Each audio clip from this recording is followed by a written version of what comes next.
کیا موت 1 سیکنڈ آگے اور 1 سیکنڈ پیچھے ہو سکتی ہے؟ نہیں ہو سکتی. 1 سیکنڈ اور آگے اور پیچھے موت نہیں ہو سکتی. اسی طرح سے رزق بھی ہمارا 1 روپیہ اوپر اور 1 روپیہ نیچے نہیں ہو سکتا، جو ہمیں مل کے رہنا ہے. اللہ کے نبی فرمایا صلی اللہ علیہ وسلم فرمایا کہ have taqwa for Allah subhanahu wa ta'ala and seek it beautifully. Seek what? Rizq. Beautifully. Because what is with Allah subhanahu wa ta'ala can only be attained through his pleasure and obedience. And don't let its delay cause you to sin. اس رزق کا جو delay ہے تمہیں گناہ پہ مجبور نہ کر دے. رزق تمہیں مل کے رہے گا. ایک شخص تھا جو کہ عرب کی بات ہے کنویں میں گر گیا. لوگ آئے، ریسکیو ٹیمز آئیں، اس کو کنویں سے نکالا گیا اور پوچھا تم کنویں میں کیسے گر گئے؟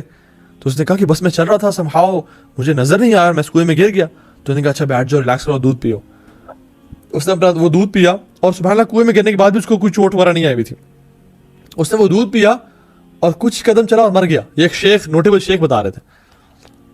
سبحان اللہ، وہ جو دودھ کا گلاس تھا وہ اس کے رزق میں لکھا ہوا تھا. جب تک اس نے پی نہیں لیا وہ مرا نہیں ہے، حالانکہ اس سے پہلے وہ کنویں میں گرا. وہ رزق اسے مل کے رہا. اسی طرح سے جس طرح موت آ کے رہنی ہے اس طرح رزق بھی مل کے رہنا ہے. سعودی عربیہ میں ہی ایک کنسٹرکشن ورکر تھا جو کہ 7 اسٹوری بلڈنگ سے گرا.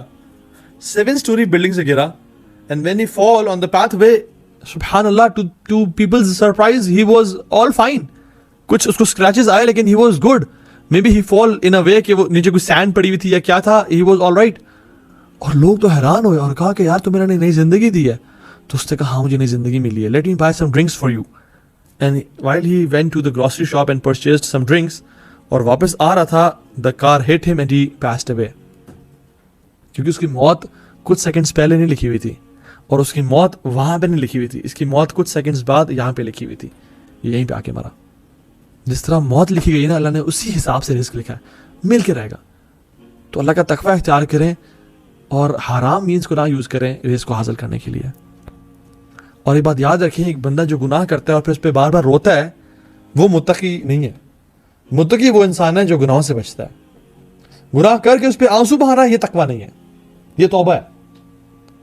لیکن گناہ نہ کرنا اور گناہوں سے بچنا اور اپنی حد تک استطاعت کرنا اور کوشش کرنا، دس از تقوی. اللہ کے نبی صلی اللہ علیہ وسلم نے ہمیں بہت ساری دعائیں بھی سکھائیں تقوی کو حاصل کرنے کے لیے، اور میں آپ سے میں سے کچھ ذکر کر لیتا ہوں. نمبر 1 از اللہم آتی نفسی تقواہا، یا اللہ میرے نفس کو تقوی دے. وزکیہا انت خیر من زکاہا، اور اس کا تزکیہ کر دے تو بہترین تزکیہ کرنے والا ہے. انت ولیہا و مولاہا، آپ ہی اس کے ولی ہیں اور آپ ہی اس کے مولا ہیں. ٹھیک ہے. ایک اور دعا، اللہم انی اسألک الہدی والتقی والعفاف والغنی، یا اللہ میں آپ سے سوال کرتا ہوں ہدایت کا، تقوی کا، عافیت کا اور غنی ہو جانے کا. ایک اور دعا ہے ربنا ھب لنا من ازواجنا وذریاتنا قرۃ اعین واجعلنا للمتقین اماما، اور ہمیں متقیوں کا امام بنا دے. ایک اور دعا ہے اللہم انی اسألک عیشۃ تقیہ ومیتۃ سویہ ومراد غیر مخرن، اے اللہ میں آپ سے سوال کرتا ہوں ایسی زندگی کا جو کہ تقوی سے بھری ہوئی ہو، تقوی والی زندگی کا سوال کرتا ہوں. ومیتۃ سویہ، اور ایسی موت کا سوال کرتا ہوں جو بڑی سموتھ ہو اور ہر مشکل سے پاک ہو. ومراد غیر مخرن، اور ایسی دعا جو کہ رد نہ کی جائے، اس کا سوال کرتا ہوں. تو دس از فرسٹ وظیفہ. اور دوسرا وظیفہ آج لے جائیں وچ از توبہ اینڈ استغفار. کثرت سے توبہ کریں، اپنے گناہوں پہ ندامت اور استغفار. اور توبہ ہے کیا؟ اس کی 3 شرائط ہیں. اگر حقوق اللہ کے بارے میں توبہ کرے انسان، نماز چھوٹ گئی اس کی، کہ اس پہ پچھتانا، شدید ندامت اور ریگریٹ. پہلی شرط اپنے گناہوں پہ پچھتانا. یہ نہیں کہ اپنے گناہ کر کے بڑا انسان اپنے آپ کو توپ سمجھ رہا ہے، جانی تیرے بھائی نے یہ کام کیا یا تیرے بھائی نے وہ کام کیا. نہیں، ندامت اور شرمندگی اور اس پہ نا ریپینٹ کرنا. دوسرا step immediate leaving of sins, فوراً سے گناہوں کو چھوڑنے کا ارادہ کر دینا. اور تیسرا اسٹیپ آئندہ کبھی نہ کرنے کا ارادہ کرنا. یہ 3 شرائط ہیں توبہ استغفار کی. وہ جھوٹا توبہ کرتا ہے جو کہ روتا بھی ہے اور پھر پلان بھی کرتا ہے کہ میں توبہ کروں گا، یہ جھوٹے کی توبہ ہے. اور یہ جھوٹے کی توبہ ہے جو کہ رو بھی رہا ہے اور استغفار استغفار استغفار پڑھ بھی رہا ہے، یا استغفر اللہ الذی لا الہ الا هو الحی القیوم واتوب الیہ پڑھا ہے اور حرام ریلیشن شپ کو نہیں چھوڑا.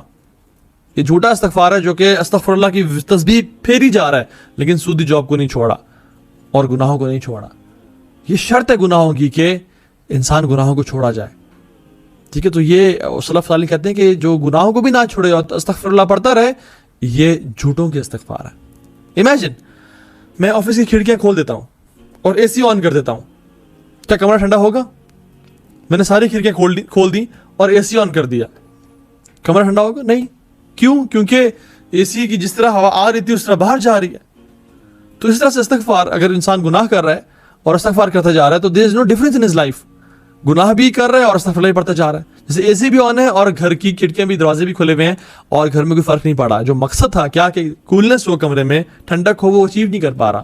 تو استغفار کا جو مقصد تھا کہ انسان اپنے گناہوں کو بخشوائے اور رب کی رضا کو حاصل کرے, وہ انسان نہیں حاصل کر پا رہا کیونکہ وہ اس گناہ کو نہیں چھوڑا. امام حسن البصری رحمہ اللہ سے پوچھا گیا, ان کے پاس کچھ لوگ آئے باری باری کر کے. ایک شخص آیا, اس نے کہا کہ شیخ ہمارے علاقے میں قحط پڑ چکا ہے, آپ کوئی ہمیں دعا پڑھنے کو بتائیں, کوئی عمل بتائیں, کوئی وظیفہ بتائیں. تو انہوں نے کہا کہ تم کثرت سے اپنے گناہوں پہ رو اور استغفار کرو. یہ پڑھو, یا ربی تبت الیک استغفر اللہ واتوب الیک, یہ پڑھو. تو اس نے کہا ٹھیک ہے, چلا گیا. ایک شخص آیا کہ امام حسن البصری میرے پاس اولاد نہیں ہے, اللہ نے مجھے اولاد نصیب نہیں کی, مجھے کوئی وظیفہ بتائیں. تو انہوں نے کہا تم کثرت سے استغفار کرو. ایک شخص آیا, اس نے کہا کہ جو ہمارے ہاں نہر تھی, جو پانی جا رہا تھا وہ سوکھ چکی ہے, کچھ وظیفہ بتائیں. انہوں نے کہا استغفار کرو. ٹھیک ہے, ہمارے ہاں فصلیں نہیں اگ رہی, بارشیں نہیں ہو رہی. انہوں نے کہا استغفار کرو. مختلف مسائل لوگ لے کے آئے. اللہ تعالیٰ نے, امام حسن البصری رحمہ اللہ نے ان کو سب کو سیم جواب دیا. تو جو لوگ ساتھ بیٹھے ہوئے تھے وہ حیران ہو گئے اور کہا کہ مسائل تو سب کے مختلف ہیں. امیجن ایک ڈاکٹر کے پاس انسان کوئی ڈائریا کی شکایت لے کے آ رہا ہے, کوئی کینسر لے کے آ رہا ہے, کوئی برین ٹیومر لے کے آ رہا ہے, اور ڈاکٹر صاحب کو سملر ٹریٹمنٹ دے رہا ہے, سملر گولی دے رہا ہے. تو وہ حیران ہو گیا کہ آپ نے سب کو ایک ہی ٹریٹمنٹ دیا, کیا وجہ؟ تو انہوں نے کہا میں نے قرآن سے دیا. تم نے کیا قرآن نہیں پڑھا, سورہ نوح نہیں پڑھی؟ فَقُلْتُ اسْتَغْفِرُوا رَبَّكُمْ إِنَّهُ كَانَ غَفَّارًا يُرْسِلِ السَّمَاءَ عَلَيْكُمْ مِدْرَارًا وَيُمْدِدْكُمْ بِأَمْوَالٍ وَبَنِينَ وَيَجْعَلْ لَكُمْ جَنَّاتٍ وَيَجْعَلْ لَكُمْ أَنْهَارًا. تم فَقُلْتُ اسْتَغْفِرُوا رَبَّكُمْ, تم توبہ استغفار تو کرو اپنے رب کے سامنے. انہو کان غفارا, وہ بہت معاف کرنے والا ہے, وہ بہت بخشنے والا ہے. یرسل السماء علیکم مدرارا, وہ تم پہ بارشیں برسائے گا. ویمددکم باموال وبنین, تمہاری مال سے اور بیٹوں سے مدد کرے گا. ویجعل لکم جنات, تمہارے لیے ایگریکلچر لینڈ پرووائڈ کر دے گا, تمہارے کھیتوں کو رونق بخش دے گا. ویجعل لکم انہارا, اور تمہارے لیے نہریں جاری کر دے گا. تم توبہ استغفار تو کرو. اللہ تعالیٰ, اللہ کے نبی صلی اللہ علیہ وسلم, حالانکہ ان کے اگلے پچھلے گناہ معاف, لیغفر اللہ لک ما تقدم من ذنبک وما تاخر, اے نبی آپ کے اگلے پچھلے گناہ معاف کر دیں. ہم ایک ہی محفل میں بیٹھے ہوئے ہیں, 70 سے 100 دفعہ استغفار کرتے ہیں. یہ رسول اللہ صلی اللہ علیہ وسلم کر رہے ہیں. میں اور آپ کس کھیت کی مولی ہیں جو ہم توبہ استغفار نہیں کرتے؟ ایک حدیث میں آتا ہے, اگرچہ اس کی سند ضعیف ہے لیکن اس کا مطلب بالکل صحیح ہے, اور قرآن و حدیث کے دلائل اس پہ ثابت کرتے ہیں, مینس کہ یہ اس کا مطلب صحیح ہے. فرمایا ملازم الاستغفار, جس نے استغفار کو لازم پکڑ لیا, جعل اللہ من کل ضیق مخرجا ومن کل ہم فرجا ورزقہ من حیث لا یحتسب. اللہ تعالیٰ اس بندے کو ہر ضیق مخرجا, ہر تنگی سے, ٹائٹنس سے, مشکل سے اس کو آزاد کر دیں گے. ومن کل ہم فرجا, اور اس کو ہر مشکل پریشانی سے نجات دے دیں گے, اور اس کو وہاں سے رزق اور روزی عطا کریں گے جہاں سے اس نے کبھی امیجن نہیں کیا ہوگا.